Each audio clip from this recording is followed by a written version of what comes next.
अस्सलामुअलैकुम। Programme night addition में हम आपको खुशामदीद कहते हैं। नाजरीन, कोई इंसानी जानों के ज़िया को जस्टिफाई नहीं कर सकता, वो हिंदू हो, मुसलमान हो, सिख हो या ईसाई। कैसे हो सकता है कि किसी मुल्क की पॉलिसी खून बहाना हो और पाकिस्तान जैसा मुल्क जिसमें सिर्फ एक साल, जी हाँ, गुज़श्ता एक साल में लगभग 1100 दहशतगर्दी के हमले हुए हों। एक ऐसा मुल्क जो दहशतगर्दी की तारीफ़ ऐसे जानता है जैसे दिन को दिन और रात को रात कह दिया जाए। एक ऐसा मुल्क जो दहशतगर्दी के नाम पर कुर्बानियाँ दे रहा हो, और एक ऐसा मुल्क जो दहशतगर्दी के ख़िलाफ़ 2 सुपर पावर्स की जंग एक फ्रंट लाइन स्टेट की हैसियत से लड़ चुका हो। उसे दहशतगर्दी का ज़िम्मेदार ठहराना या बेवकूफ़ी है या फिर कोई साजिश। इंडियन मीडिया और उनकी मोदी सरकार पाकिस्तान के ख़िलाफ़ ऐसे नफ़रत बेच रहे हैं जैसे उनका सियासी जो उनकी बका है, उनके जो पॉलिटिकल सर्वाइवल है, वो सिर्फ पाकिस्तान की मुखालफत में ही छुपा हुआ हो। और ऐसा कोई पहली बार नहीं हो रहा। जैसे ही इंडियन सरकार या उनकी सिक्योरिटी एजेंसीज की कारकर्दगी पर सवालात उठने लगते हैं तो ये भारतीयों के आगे पाकिस्तान को ही बेचने लगते हैं, और ये सबसे आसान लगता है उनको पाकिस्तान को बेचना अपनी आवाम के नज़दीक, कभी दहशतगर्दी के नाम पर तो कभी डिप्लोमेसी की हार पर।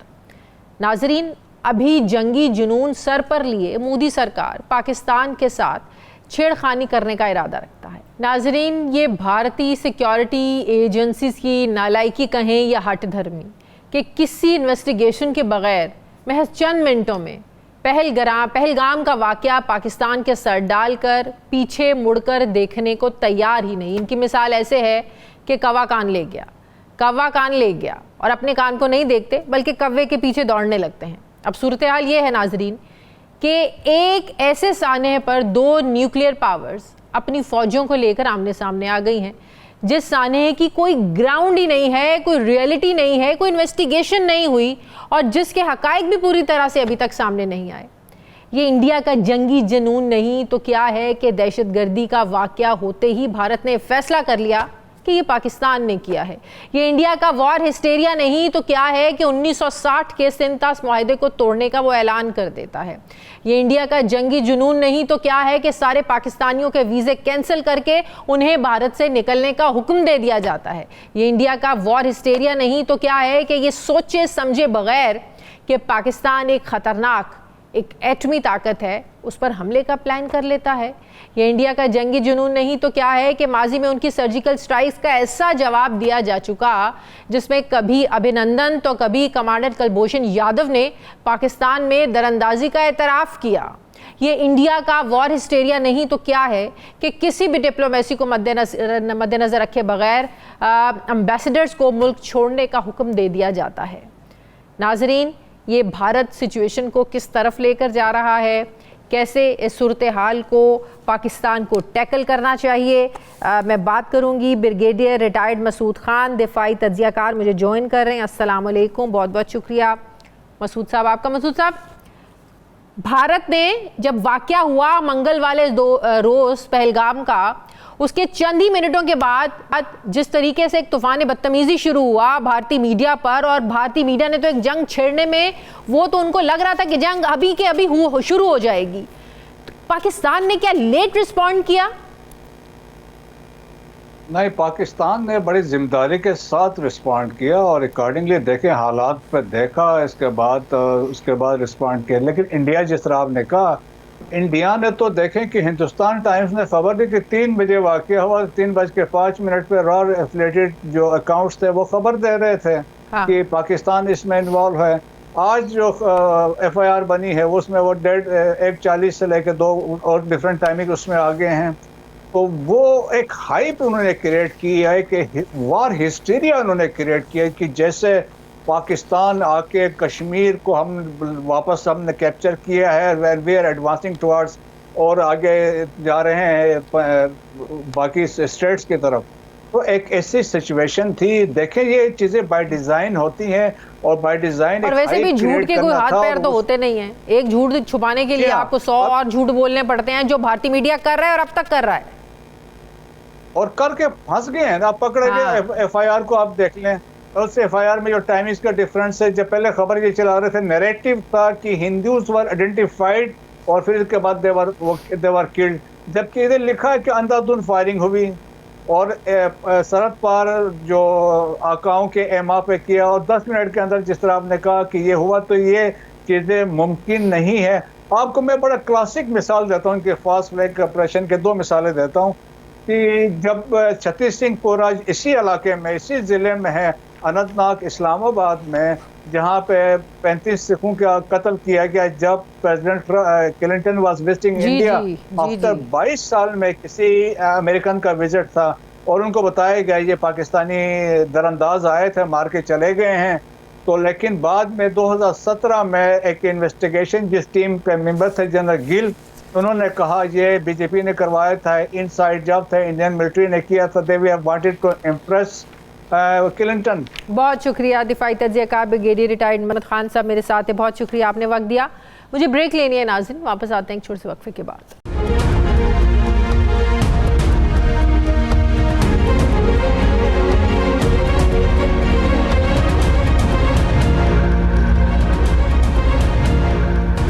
ब्रेक के बाद एक बार फिर से आपको खुशामदीद कहते हैं नाज़रीन। इलेक्शन का मामला हो या इख्तियारात की जंग हो, कानून बदलना हो या आइन या फिर अदलिया में जजेस की तैनाती करना हो, हर मामले पर पाकिस्तान की पॉलिटिकल पार्टीज़ में हमेशा एक डिवीज़न रही है और आज भी है, और आज भी एक सियासी लड़ाई चल रही है। लेकिन भारत की तरफ से पहलगाम वाक़े को पाकिस्तान से जोड़ना, जंगी धमकियाँ देना, इस पर पाकिस्तान की तमाम सियासी जमातें आपस में इख्तलाफात भुलाकर एक पेज पर ज़रूर हैं और भारत को ये वाज़े पैगाम दे रही हैं कि पाकिस्तानी कौम अपनी मुसल्लह अफवाज के साथ खड़ी है। अगर इंडिया ने कोई एडवेंचर किया तो मुंह तोड़ जवाब दिया जाएगा। आज सेनेट में भारत की आबी जारियत यानी दरियाओं का पानी बंद करने के ऐलान के खिलाफ एक मुतफ़िका करारदाद मंजूर की गई। इस करारदाद के लिए भी हुकूमत और अपोजिशन हम आवाज़ होकर भारत को ललकारती नजर आई। पूरी कौम इस वक्त एक है भारत के खिलाफ। नाजरीन, कौमी बयानिए के साथ खड़ी पाकिस्तान तहरीक इंसाफ, जहां इस नाजुक सूरत हाल पर पार्लियामेंट का जॉइंट सेशन बुलाने का मुतालबा कर रही है, वहीं उसने एक बार फिर इमरान खान की रिहाई का मुतालबा दोहराया है। PTI का ये मानना है कि इन जंगी हालात में कौमी इत्तफाक राय पैदा करने और पूरी कौम को इकट्ठा करने के लिए इमरान खान की रिहाई ज़रूरी है। PTI के सेक्रेटरी जनरल सलमान अकरम राजा कहते हैं कि जंग तो सिपाहियों ने लड़नी है, हम पाकिस्तान के सिपाहियों के साथ खड़े हैं। जो सियासत में बिगाड़ पैदा करते हैं उनसे हमारा कोई ताल्लुक नहीं। जबकि अपोजिशन लीडर कौमी असम्बली उमर अयूब ने तो ये पेशगोई भी की है कि बहुत जल्द फॉर्म 47 वाले खुद अडयाला जेल में इमरान खान से मिलने जाएंगे। भारत में इस वाक़े को लेकर सारी हुकूमत हो या अपोजिशन इकट्ठे हो गए हैं। वैसे ही पाकिस्तान में भी बदतरीन पॉलिटिकल पोलराइजेशन के बावजूद तहरीक इंसाफ ने नहायत मेचॉरिटी दिखाते हुए फौरी रियासत के साथ खड़े होने का फैसला किया है। क्या ये फैसला हतमी है और इमरान खान की मर्ज़ी के मुताबिक है? क्या अडयाला में इनसे मुशावरत हो चुकी या मुलाकात के बाद फैसला होगा या इस फैसले को बदला जाएगा? इसी पर मैं बात करूंगी। मुझे ज्वाइन कर रहे हैं तहरीक इंसाफ के सीनियर रहनुमा शेख वकास अकरम साहब, मरकज़ी सेक्रेटरी इत्तलात हैं। अस्सलाम वालेकुम, बहुत बहुत शुक्रिया शेख साहब आपका। शेख साहब, ये तो बड़ी ज़बरदस्त बात है कि सियासी इख्तलाफात हों, 100 इख्तलाफात हों, लाख इख्तलाफात हों, लेकिन जब बात आएगी कौमी सलामती पर और धमकियां देगा भारत तो सारी पॉलिटिकल इलीट जो है, पॉलिटिकल जमातें जो हैं, वो एक पेज पर इकट्ठा होना बहुत ज़रूरी है, जो हमें एक मैसेज मिल भी रहा है। लेकिन जो बात सलमान अकरम राजा साहब कर रहे हैं कि जो सियासत करते हैं, सियासत में बिगाड़ पैदा करते हैं, उनसे हमारा कोई ताल्लुक नहीं, वो किसकी तरफ इशारा कर रहे हैं? देखें, ये तो गालिबन वो हुकूमत का ही कह रहे होंगे और किसका कह रहे हैं। मगर ये बात, मैं थोड़ी सी आपकी बात, आपके सवाल से मुझे एक चीज समझ आई। हम हुकूमत के साथ नहीं है, ना हुकूमत के स्टांस को हम वो करते हैं। हम तो ये समझते हैं कि जिस तरीके से हिंदुस्तान को फौरी जवाब देना चाहिए था इस बुज़दिल, नालायक और निकम्मी हुकूमत ने, उसमें 1.5 दिन का डिले किया है। उनकी धमकियों के 1.5 दिन के बाद ये 4 ऐसे अनवांटेड चेहरे जिनको ये कौम देखना नहीं चाहती है, वो टीवी के ऊपर बैठ के एक नैरेटिव बिल्ड करने की कोशिश कर रहे थे। और ये एक स्टूपिड हरकत है, इनको फौरी रिस्पॉन्ड करना चाहिए था। लीडरशिप का वैक्यूम है, इनको समझ ही नहीं आ रही थी कि इन्होंने क्या करना है, किस तरीके से डील करना है, और क्या इनके मुंह से अल्फाज निकल रहे थे और ये क्या कर रहे थे। सो हम हुकूमत को सपोर्ट नहीं करते हैं, बिल्कुल हम इस बात को अर्ज करते हैं कि बिल्कुल this is time to unite as a nation, this is time to be unified as a nation and support उन जवानों को जो इस मुल्क की हिफाजत के लिए लड़ रहे हैं, हुकूमत को नहीं। वो बिल्कुल उन्होंने कहा जो बिगाड़ पैदा करने वाले हैं उनको नहीं, और वो सिपाही जो लड़ता है बॉर्डर पे पाकिस्तान के लिए, उसकी माओ को भी सलाम है। और हिंदुस्तान अगर ये समझता है कि वो पाकिस्तान पे कोई दरअंदाजी कर सकता है या हमला कर सकता है, तो हम जो है अगर ऐसी कोई, मैं तो अभी आप लोगों की तारीफें कर रही थी, मुझे तो अच्छा लग रहा था। एक हम मैसेज देने की कोशिश कर रहे हैं, बल्कि जा रहा है आवाम को ये मैसेज के पूरी कौम साथ है, पॉलिटिकल पोलराइजेशन इस वक्त एटलीस्ट नजर नहीं आनी चाहिए, और आप अलग ऐलान कह रहे हैं कि हम इस हुकूमत के साथ नहीं है। मैं ऐलान कह रहा हूँ, आपके एक अच्छे बयान की वजह से हमने को अपनी पॉलिसी तो नहीं तब्दील कर रही ना। आर पॉलिसी हम एज अ कौम इकट्ठा होने को बिल्कुल जो है वो प्रमोट करते हैं और कह रहे हैं कि this is a time to be united as a nation, ताकि जो हमारे जवान वहां पे लड़े इन हिंदुस्तानी फौजियों के साथ, तो उनको एक कॉन्फिडेंस हो कि कौम उनके पीछे खड़ी है।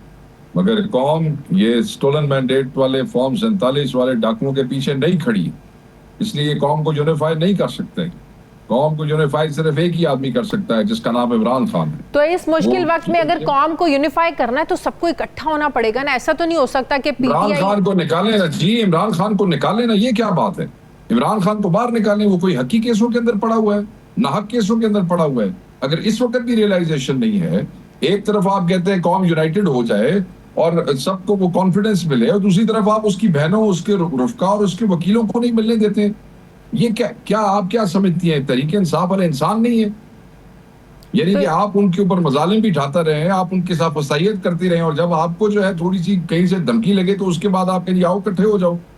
हम इस रियासत के लिए भी इकट्ठे हैं, इस कौम के तौर पे भी इकट्ठे हैं, और हिंदुस्तान की ऐसी की तैसी है, हम उनसे निपट भी लेंगे अगर उन्होंने कोई ऐसा काम किया। लेकिन आप मशरूत कर रहे हैं ना इस यूनिटी को इमरान खान की रिहाई से सर। भाई तो यूनिफाई वही कर सकता है ना, ये स्टोलन मैंडेट वाले चोर तो नहीं यूनिफाई कर सकते। हमारे बंदे तो इनकी शक्लें देखना पसंद नहीं करते, आप कह रहे हैं इनके पीछे खड़े हो जाओ, ऐसे कैसे हो सकता है? इतनी नाराजगी इन लोगों के साथ आप लोगों को है जिनके पास आप समझते हैं इख्तियार ही नहीं है। नाराजगी तो आप लोगों की दूसरी तरफ है, जिनके साथ आप लोग बात करना चाहते हैं उनके साथ आप खड़े हुए हैं, उनको आप लोग सपोर्ट करते हैं।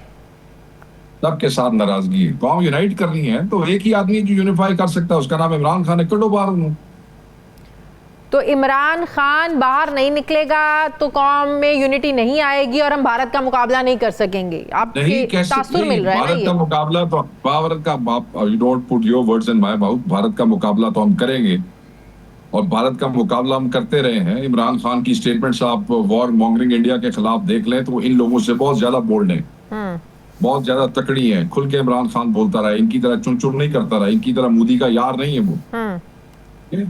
वो सिर्फ मैं इसलिए कह रहा हूं कि अगर आप कॉन्फिडेंस से काम को करना चाहते हैं, बेहतर तरीके से करना चाहते हैं, तो एक छोटा सा आपने ये इशू है, छोटा सा इशू इसलिए है कि कोई सबूत ही नहीं है, 2 नंबर केसेस हैं, आप कौम को इकट्ठा नहीं करना चाहते।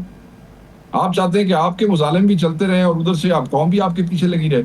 कौम हिंदुस्तान से लड़ लेगी, खुद लड़ लेगी, समझ आई? कौम लड़ सकती है हिंदुस्तान की, मैं दोबारा कह रहा हूँ, ऐसी की तैसी है, उनसे लड़ लेंगे, उसमें हम सब बहसियत कौम इकट्ठे। लेकिन हुकूमत भी तो सख्त एक रवैया अपनाया, सख्त जवाब दे रही है, एक एलामिया जारी हुआ है जिसमें बाद किसी ने मेरे ख्याल है होश दिलाया 1.5 दिन तो बाद तो सिफारती तरीके से जो इनका एटीट्यूड था वो आप समझते हैं कि वो सेटिस्फाई नहीं है, वो नहीं कर सका। करना चाहिए, वो आपको तड़ियां लगा रहे हैं। हाँ।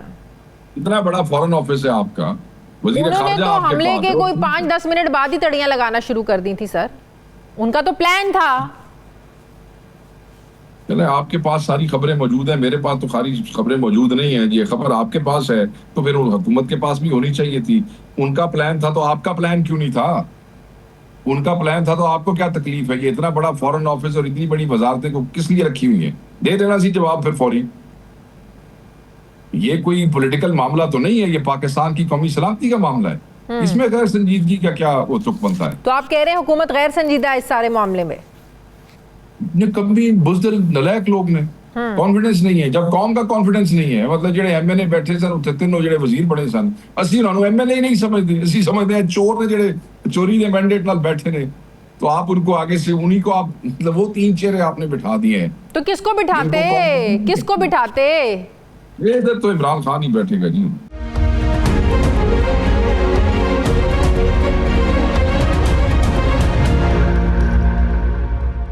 इंडिया को जवाब देने के लिए इंतजार करें कि इमरान खान को बाहर निकालें, कैसी बातें कर रहे हैं आप? इस वक्त तो एक मैच्योरिटी की जरूरत है। बातें कर रही हैं, आपको मेरी बात समझ नहीं आ रही, आप कैसी बातें कर रही हैं? मैं आपसे सवाल पूछ रही हूँ।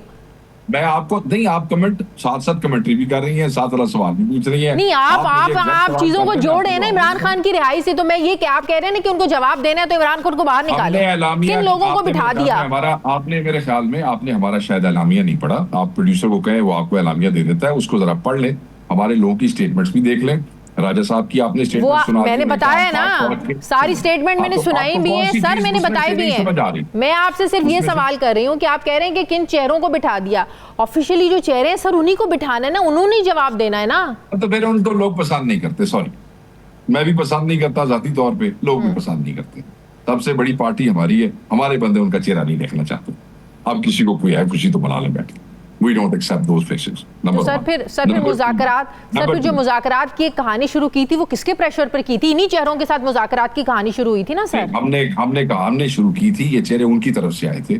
खान साहब ने कहा था कि नेगोशिएशंस कमेटी बैठाई जाए क्योंकि ये निज़ाम ऐसे ज्यादा देर तक नहीं चल सकता। मुज़ाकरात में हमने अपनी रिहाई की बात नहीं की थी। मुज़ाकरात में हमने कहा था कि आप 26 और 9 के हवाले से जुडिशियल कमीशन बनाए, अगर आपको याद होगा तो। जी हाँ जी, बात वहीं पे आकर रुकी थी।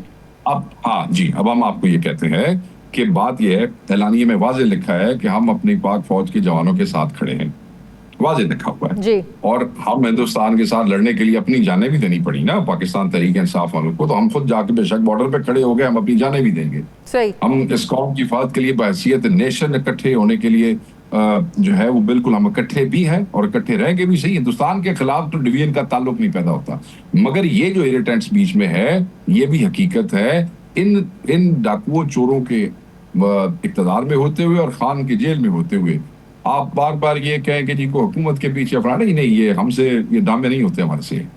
हसीना के पीछे कोई नहीं ऐसे हुकूमत दे। अच्छा, हसीना हुकूमत समझ दे, ठीक है। बैसियत हिंदुस्तान के साथ लड़ने के लिए तैयार है, बैसियत कौम अब यूनाइटेड है और बैसियत कौम इंशाअल्लाह ताला, अल्लाह ना करे ऐसा हो, but when time comes you will see कि तहरीक इंसाफ हिंदुस्तान के खिलाफ लड़ाई में कैसे आगे खड़ी होगी, मगर इनके पीछे नहीं, ये नहीं। सही।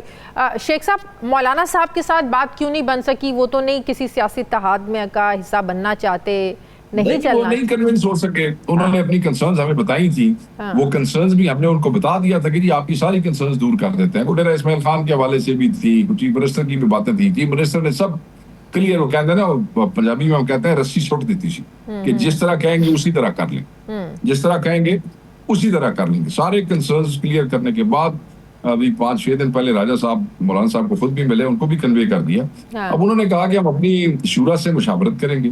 वो अपनी शूरा से मुशावरत कर लें, करने के बाद उन्होंने नहीं एक फैसला किया तो उस पर हमको जोर जबरदस्ती तो नहीं कर सकते। आपको क्या लगता है क्या बैरियर्स थे उनके? ऐसे कौन से कंसर्न्स थे जो आप लोग उसको दूर नहीं कर सकते? क्योंकि हमें अभी तक हमें देखें रजीब भाई, आपको बताऊं, हमें एंगेजमेंट जारी रखने का कहा खान साहब ने हमेशा कि आप लेवल ऑफ एंगेजमेंट इनसे जारी रखें। अब मैं कोई ऐसी बातें करूंगा तो शायद वो एंगेजमेंट भी डैमेज होगी। तो ठीक है, हमने 26वीं तरमीम के खिलाफ भी उन्हें कायल करने की कोशिश की, उन्होंने फिर भी हुकूमत को वोट दे दिया। अब हमने फिर भी एंगेजमेंट जारी रखी। नहीं वो एक ऑपोजिशन इत्तेहाद का हिस्सा बनना चाहते, उनकी इंडिपेंडेंट पार्टी है। हम तो अपनी तहरीक और हम अपना जो वो है वो जारी रखेंगे प्रोटेस्ट। हमारा बड़ा स्टेक है, हमारा ज्यादा नुकसान है जी। इंडिविजुअली नहीं, एज अ पार्टी। जाहिर है पार्टी कोई किसी और का तो साथ नहीं है ना। देखें हुकूमत के साथ आप एंगेज नहीं अब करना चाहते, जाहिर है मुज़ाकरात के बाद जो कुछ हुआ दोबारा एंगेज नहीं हो सकता। अच्छा कि सही मौजूद है, SIC मौजूद है, MWM मौजूद है, GDA हमारे साथ है, आप कैसे कहती हैं इंडिविजुअली? सर आपने तो एक तहरीक शुरू करनी थी ना, तो इसको ग्रैंड ऑपोजिशन अलायंस कहें, ये ग्रैंड ऑपोजिशन अलायंस है। को कहेंगे वो जो जितना होता है उतना ही ग्रैंड होता है, और बाकी जब ऑपोजिशन अलायंस का कोई हिस्सा नहीं है तो हुकूमत का हिस्सा है फिर। तो आप कह रहे हैं कि मौलाना हुकूमत का हिस्सा है, मौलाना उस तरफ है? नहीं, मैं ये नहीं कह रहा। मौलाना वोटेड फॉर 26th अमेंडमेंट ना, आपको याद होगा। मेरे ख्याल में उस वक्त पीटीआई ने बड़ी तारीफें की थी मौलाना साहब के रोल की सर। बिल्कुल, कि उन्होंने उसको मुसद्दे को टोन डाउन करने में बड़ा किरदार अदा करने की कोशिश की थी। हमने जो चीजें दी थी वो कि जो मेन चीज थी वो तो नहीं वो ला सके, मगर बाकी उन्होंने चीजें टोन डाउन करने में जरूर किया था और हमने उसमें उनका शुक्रिया अदा किया था। सही। शेख साहब, मौलाना साहब के साथ भी इंगेजमेंट नहीं है, हुकूमत के साथ होकर खत्म हो चुकी, एस्टेब्लिशमेंट के साथ भी आपने शायद मेरी बात को गौर से नहीं सुना। मैंने कहा कि हमने एंगेजमेंट बाहर रखी हुई है मौलाना साहब के साथ, इसलिए मैं कोई ऐसी बात नहीं करूंगा जिससे वो एंगेजमेंट खत्म हो। चलिए, वो एक ऑफिशियली तो उनका एलामिया आ गया ना, मैं वो ऑफिशियली एक बात कर रही हूँ सर, और एस्टेब्लिशमेंट के साथ भी कोई रास्ते खुले नजर नहीं आ रहे। एलामिये में ना, आप तो ये सारी कहानियां सुना के आप क्या कहना चाहती है भाई एंड ऑफ द वर्ल्ड आ गया, वो क़यामत आने वाली है सुबह? नहीं, ऐसा कोई मामला नहीं है। तहरीकों में 2 कदम आगे 1 कदम पीछे, 2 कदम आगे, ये काम चलता रहता है। ऐसे क़यामत नहीं आती सुबह, अल्लाह खैर करेगा। ठीक है, लेकिन तहरीक इंसाफ को जल्दी तो बहुत है ना इमरान खान को रिहाई दिलवाने की, तो ये तो लगता है वो तो जल्दी है। हाँ। वो तो जल्दी है, वो तो जल्दी, इसलिए कि नाहक पड़े हैं ना। हाँ। अगर कोई जुल्म या कोई गुनाह किया होता तो फिर और बात थी ना, कुछ भी नहीं किया ना। ठीक है, बहुत बहुत शुक्रिया मरकजी सेक्रेटरी इत्तलात इंसाफ के सीनियर रहनुमा शेख वकास अकरम साहब मेरे साथ है। बहुत शुक्रिया शेख साहब, आपने वक्त दिया। नाजरीन, पहलगाम में दहशतगर्दी के बाद मोदी सरकार जो कुछ कर रही है और तहकीकात और सबूतों के बिना कर रही है, क्या इससे ऐसे नहीं लगता कि स्क्रिप्ट पहले लिखा जा चुका है और इस दहशतगर्दी के वाक़े को बुनियाद बनाकर एक प्रोपेगेंडा किया जा रहा है? कहाँ है वो हमलावर? क्या उन्हें इंडियन एजेंसीज ने गिरफ्तार कर लिया है? क्या हमलावरों ने एतराफ़ जुर्म कर लिया है? क्या हमलावर पहलगाम में कोई ऐसा सबूत छोड़कर गए हैं कि जिसकी बुनियाद पर पाकिस्तान पर इतना इल्ज़ाम लगा रहा है इंडिया? क्या ये दहशतगर्दी का हमला और इस पर भारतीय रद्द अमल पठानकोट और उड़ी हमले जैसा नहीं? सारी दुनिया ने देखा, सबने देखा कि जब हमला हुआ उसके चंद ही मिनटों के बाद भारत के बड़े बड़े ट्विटर हैंडल्स ने पाकिस्तान की तरफ उंगलियां उठाई और भारतीयों के लिए एक डायरेक्शन को सेट कर दिया गया कि ये मत सोचो कि कौन थे, कहां से आए थे, अगर कुछ करना है तो वो पाकिस्तान को ब्लेम करना है। और फिर उन्होंने ऐसा ही किया, पाकिस्तान को ब्लेम करना शुरू किया और फिर बात इस हद तक बढ़ गई और बढ़ा दी गई कि डिप्लोमेटिक चैनल्स भी बंद हो गए, हवाई रास्ते बंद हो गए, हत्ता कि एक दूसरे के ममालिक से शहरियों को निकलने की डायरेक्शंस दे दी गई। कितना आसान है पाकिस्तान और भारत के दरमियान जंग करवाना कि किसी तीसरे मुल्क की खुफिया एजेंसी कहीं भी कोई दहशतगर्दी करे और 2 न्यूक्लियर पावर्स के दरमियान जंग करवा दे। अब ये महज इत्तफाक है या साजिश कि मंगल के रोज़ 3 बजे पहलगाम में दहशतगर्दी का वाक़या होता है और 5 ही मिनट के बाद भारतीय न्यूज़ चैनल्स में एक हंगामा बरपा होता है, एक तूफ़ान बदतमीज़ी शुरू हो जाता है, सोशल मीडिया एक फिल्मी तर्ज का बयानिया अपनाने लगता है और इस वाक़े का सारा इल्ज़ाम पाकिस्तान पर लग जाता है। सवाल ये है कि ये सहाफ़त है या प्रोपेगेंडा है? क्या ये खबर है या रियासती स्क्रिप्ट? सवाल उठ रहे हैं कि भारतीय मीडिया पहलगाम वाक़े पर किसी किस्म की तहकीकात, फ्रांसिक रिपोर्ट्स, इंटेलिजेंस शवाहिद आने से पहले पाकिस्तान को मुजरिम करार देकर क्या हासिल करना चाहता है। यह हकीकत किसी से ढकी छुपी नहीं है कि मोदी सरकार को भारत में अंदरूनी सतह पर बहुत सारे चैलेंजेस का सामना है। वहाँ महंगाई है, वहाँ बेरोज़गारी है, वहाँ किसानों का एहतजाज है और मुसलमानों समेत अक़लियतों के लिए भारत की ज़मीन तंग है, तंग कर दी गई है। इंडिया में लगभग 17 अलहदगी पसंद तहरीकें चल रही हैं। तो ऐसे में इंडियन मीडिया को अपनी हुकूमत का मुहासबा करने की बजाय पाकिस्तान के खिलाफ बयानिया बनाना ही आसान रास्ता क्यों लगता है? आर्टिकल 370 के खात्मे की गैर कानूनी फैसले के बाद से मकबूजा कश्मीर और कश्मीरियों में एक घुटन का माहौल है। ऐसे में इंडियन मीडिया पर संजीदा गुफ्तगू की बजाय सिर्फ पाकिस्तान मुखालिफ नारे ही क्यों नज़र आ रहे हैं? सवाल ये भी है कि अपने आप को दुनिया की सबसे बड़ी जमहूरियत कहने वाला भारत अपने मीडिया को क्या आज़ाद रखा हुआ है? अगर भारतीय मीडिया आज़ाद है तो हर ऐसे वाक़े के बाद हुकूमती बयानिए को ही जूं का तू क्यों उठाता है? पूरा मीडिया एक लाइन पर चलना शुरू हो जाता है। न्यूयॉर्क टाइम्स, अल जज़ीरा और BBC जैसे सहाफ़ती इदारे कई बार ये पॉइंट आउट कर चुके हैं कि भारतीय मीडिया में हुकूमत के ख़िलाफ़ बोलने का रुझान कम है। ऐसे माहौल में आवाम के लिए सच को तलाश करना मुश्किल है। जब हर TV चैनल, हर एंकर, हर सहाफ़ी एक ही ज़ुबान बोल रहा हो तो भारतीयों को लगने लगता है कि यही सच है, हर झूठ उन्हें सच लगता है। सवाल यह है कि भारतीय मीडिया इस जंगी जुनून से सिर्फ पाकिस्तान को नुकसान पहुंचा रहा है या खुद अपने मुल्क में नफरत के बीज बो रहा है जो मुस्तकबिल में भारत के लिए खतरा बनेगी।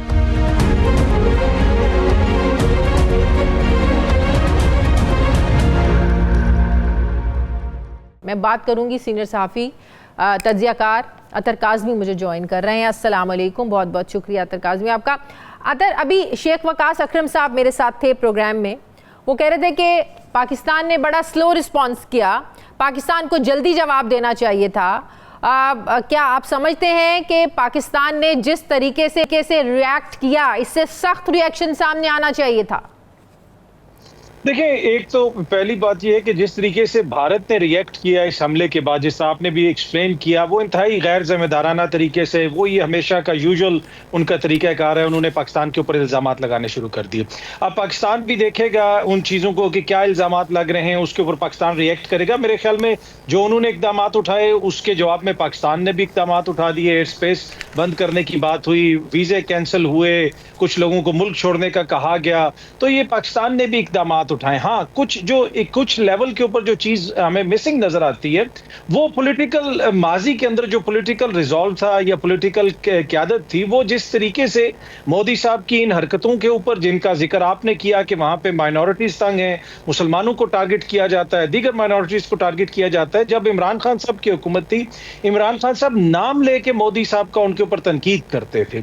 अब अनफॉर्चुनेटली हमारी जो सियासी क़यादत है, आई डोंट नो इसमें क्या मसलहत है कि मोदी साहब का नाम लेके नहीं कहा जा रहा कि वो क्या कर रहे हैं, उनकी जो इंतहा पसंदाना पॉलिसीज हैं, ये उसका डायरेक्ट नतीजा है कि आज भारत, जैसा आपने भी जिक्र किया कि ये मुस्तकबिल में कोई नफरत के बीज नहीं, इस वक्त भी वहां पे शाजिया नफरत के बीज बो दिए गए हैं। जो कुछ हो रहा है दीगर रियासतों में, जो कश्मीरी स्टूडेंट्स हैं उनको टारगेट किया जा रहा है, उसके अलावा दीगर माइनॉरिटीज को टारगेट किया जाता है। तो यहाँ पे हमें एक देर तो नहीं हुई है, लेकिन वो फोर्स मुझे नजर नहीं आ रही हमारे पॉलिटिकल बयानिए के अंदर। क्यों हम शर्मा रहे हैं मोदी का नाम लेने से? क्यों हम शर्मा रहे हैं RSS की आइडियोलॉजी पे बात करने से? क्यों हम शर्मा रहे हैं हिंदुत्व जो वहां पे पॉलिसीज हैं? ये तो हमने एलामिये में कहा कि भारत के जो जंगजुआना इक़दामात हैं वो दो कौमी नज़रिए और कायद आज़म मोहम्मद अली जिन्ना की जो पेशन गोइयाँ थी उनको सच साबित किया। जाहिर है कायद आज़म साहब ने जो कहा था कि दो कौमी नज़रिया जो पेश किया गया था कि ये दो कौमें इकट्ठी नहीं रह सकती, इनकी सोच, इनके नज़रियात, हिंदुत्वाना जो एक सोच है, उनके साथ हम नहीं चल सकते, वो तो भारत साबित कर रहा है। जी बिल्कुल, आपने दुरुस्त फरमाया। देखें, end of the day Pakistan का खुदा न खास्ता किसी मजहब के साथ कोई झगड़ा नहीं है। हम नहीं किसी किस्म की मजहबी वॉर में जा रहे। कहीं पे भी दहशतगर्दी हो, चाहे वो भारत में कहीं हो या किसी और जगह पे हो, पाकिस्तान ने हमेशा मजम्मत की है, क्योंकि शाजिया हम इसे फील कर सकते हैं। अभी चंद हफ्ते पहले ही जो पाकिस्तान के अंदर जाफर एक्सप्रेस का वाकया हुआ, क्या उसमें हमारे पास सबूत नहीं थे? बहुत सारी चीजें थी, लेकिन क्या हमने एकदम से इस तरह इल्जामात लगाने शुरू कर दिए? माजी में शामुल शेख में जो एलामिया जारी किया गया था, जब मनमोहन सिंह साहब और यूसुफ रजा गिलानी साहब का वहां पे समिट हुआ था, उसमें बाकायदा प्रैक्टिकली भारत ने इतराफ किया कि वो बलूचिस्तान के अंदर उनकी मुदाखलत है। तो बहुत सारी चीजें हैं जिनके ऊपर हमें अपना थोड़ा सा सांस खुल के बात करनी चाहिए। लेकिन दुनिया में तो देखे ना, जाफर एक्सप्रेस का इतना बड़ा वाकया होता है, दुनिया को तब होश नहीं आता है, दुनिया तब हिलती नहीं है। इस वाकये पर दुनिया जिस तरीके से रिएक्ट कर रही है तो साफ लगता है कि भारत के उनके साथ क्या इंटरेस्ट है और हमारी क्या औकात है। देखिए, हार्श रियलिटी है शाजिया, पाकिस्तान की जो इकोनॉमिक सूरत हाल है, कभी इससे हम $10 मांगते हैं, उससे $20 मांगते हैं, उससे कर्जा मांगते हैं, तो फिर उसी तरीके से दुनिया हमें ट्रीट करेगी।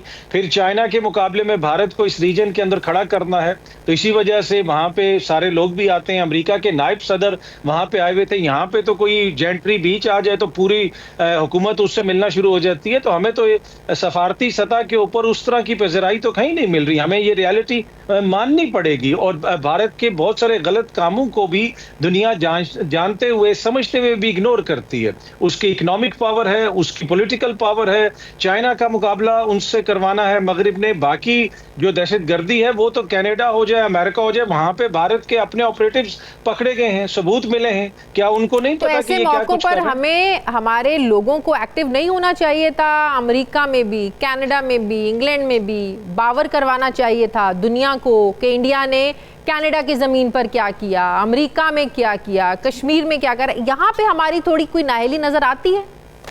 देखिए, हमें एक नेशनल रिस्पांस देना है जिसका आप भी जिक्र कर रही हैं, और नेशनल रिस्पांस में तमाम पॉलिटिकल पावर्स को आपको ऑन बोर्ड लेना पड़ेगा। ये नहीं हो सकता कि मुल्क की जो सबसे बड़ी सियासी पावर है पाकिस्तान तहरीक इंसाफ, आप उसको इससे आउट कर दें, और जो सबसे मकबूल लीडर है उसको इससे आउट कर दें, जिसको सबसे ज्यादा वोट पड़ा है। आपको इमरान खान साहब से उनके लीडर्स को मिलने दें। आप देखें ना, हम सियासी तौर पर क्या कर रहे हैं शाजिया, आज भी हम इमरान खान साहब की बहनों को नहीं मिलने दे रहे, उनके लीडरान को उनसे नहीं मिलने दे रहे। देखें, ये मौका है, इस वक्त सियासत की जरूरत नहीं है, कोई भी सियासी जमात सियासत ना करे, लेकिन एक मुश्तरका यहां से जाना चाहिए हमारा रिस्पांस। इवन के इमरान खान साहब की बहन अलीमा खान साहबा ने मीडिया से बात करते हुए कहा कि ये भारत का फॉल्स फ्लैग ऑपरेशन है और हमेशा वो इस किस्म के इल्जामात पाकिस्तान पे लगाते हैं, जो एक अच्छी बात है। एक सारा इसी किस्म का यहां से लेकिन ये मुश्तरका बयान कैसे जाए? अब जब पीटीआई इसको नत्थी करेगी, जोड़ेगी इस यूनिटी को इमरान खान की रिहाई से, क्या आप इमरान खान को रिहा करते हैं? इस वक्त बड़ी ज़रूरत है, पूरी कौम अगर इकट्ठी होगी तो वो तो एक शख्स के पीछे इकट्ठी होगी।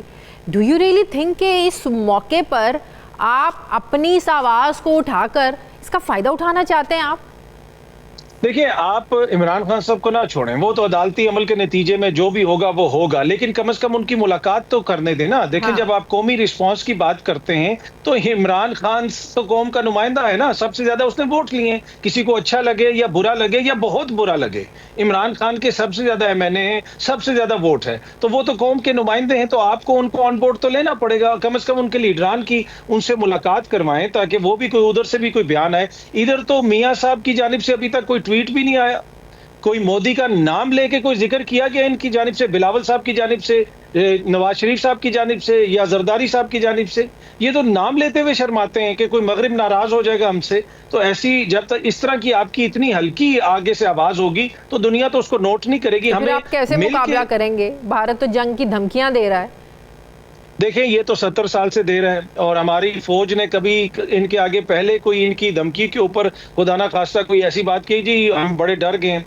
ये तो हमेशा इस किस्म की बातें करते हैं। 70 साल से हमारे इदारे, हमारी जवान, हमारी फौज इनके सामने खड़ी है ना, और आज भी खड़े हुए, और पूरी कौम भी जो है अपने इदारों के पीछे खड़ी हुई है। तो वो मसला नहीं है। हमारी फौज के अंदर, हमारी एयरफोर्स, नेवी, वो तमाम उनके अंदर ये सलाहियत है कि इनके किसी भी किस्म के मिस एडवेंचर का वो जवाब दे सकते हैं।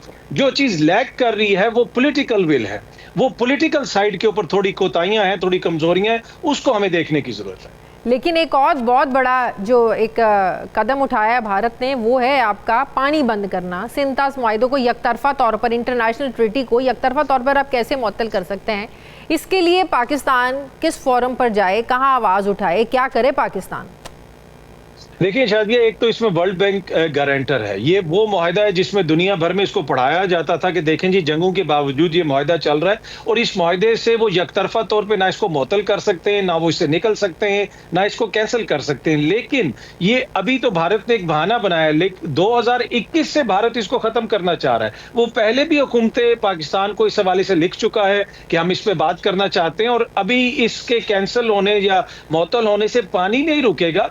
लेकिन बहुत सारी जो हमारी एंगेजमेंट होती हैं, जिस तरह हमारा वफ्द यहाँ से जाता है, वाटर कमिश्नर यहाँ से जाते हैं, वहां से लोग आते हैं, वहां पे जो डैम बन रहे हैं उनका जाके हम मुआयना करते हैं, वो इधर आके चीजों को देखते हैं, वो सारी चीज रुक जाएगी। तो जो लोग ये कह रहे हैं ना कि एकदम से भारत पानी नहीं रोक सकेगा, देखें वो लॉन्ग टर्म प्लानिंग कर रहा है और वो उसकी पूरी कोशिश होगी कि पाकिस्तान को नुकसान पहुंचाया जाए। तो इस पे हमें लेकिन हम ये क्यों एक्सपेक्ट कर रहे हैं कि वो मुआहिदों की खिलाफ वर्जी कर रहा है? क्या कश्मीर में खिलाफ वर्जियाँ नहीं हो रही? क्या इसराइल जो फ़लस्तीन में कर रहा है, इसराइल को कोई शर्म है, या इसराइल कोई ख्याल कर रहा है, या इसराइल को पासदारियाँ हैं अक़वाम मुत्तहिदा की करारदादों की, या भारत को है जो अब हम ये एक्सपेक्ट कर रहे हैं कि नहीं वो मुआहिदों की खिलाफ वर्जी कर रहा है? क्या एक्सपेक्ट कर रहे हैं हम भारत से?